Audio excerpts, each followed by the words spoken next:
பார்த்தீங்கன்னா என்ன ஆச்சு தெரியுங்களா? நம்ம தோட்டத்தை சுற்றி ஃபென்சிங் போட்டிருந்தோம். அதில் என்ன ஆச்சுன்னா, இந்த ரோடு வந்ததுக்கப்புறம் இவ்வளோ ஆழத்தில் இருந்த ஓடையை மூடி மேலே இப்படி மண் போட்டு ரோடு போட்டாங்க. அதனால என்னாச்சுன்னா, நல்லா ஹைட்டாக இருந்த கல்லுக்கட்டு இப்போ 2 லைன் தான் மேலே தெரியுதா? ஈஸியாக எல்லோரும் தோட்டத்துக்குள்ளே உள்ளே போகிற மாதிரி ஆயிடுச்சு இந்த ஃபென்சிங்கை தாண்டி.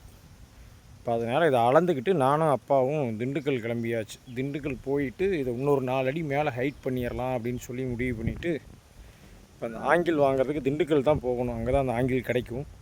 அதனால் கம்பியெல்லாம் கவுன் பண்ணிவிட்டு திண்டுக்கல் கிளம்பியாச்சு. இந்த டவர் ஆங்கில் போட்டால் தான் ஸ்ட்ராங்காக இருக்கும். இதான் துருப்பிடிக்காது. இதான் ஆல்ரெடி போட்டிருந்தது. இனி இதுக்கு மேலே வெல்டு வச்சு எக்ஸ்ட்ரா ஒரு வேலையாகி போச்சு. அதனால் திண்டுக்கல் கிளம்பியாச்சு. ஏன்னா உள்ளே ஈஸியாக ஏறி வந்து உள்ளே இருக்கிற பழத்தையெல்லாம் ஈஸியாக பிடிங்கிட்டு போக ஆரம்பிச்சிட்டாங்க எல்லா பேருமே. நம்மளே கேட்டால் நம்மளே கொடுத்துருவோம். ஆனால் வந்து தெரியாமல் பிடுங்க ஸ்டார்ட் பண்ணிட்டாங்க. அதனால் எப்போ வேணாலும் யார் வேணாலும் தோட்டத்துக்குள்ளே வர்ற மாதிரி ஆயிடுச்சு. அதனால அதை கண்ட்ரோல் பண்ணுறதுக்காக திடீர் முடிவுது.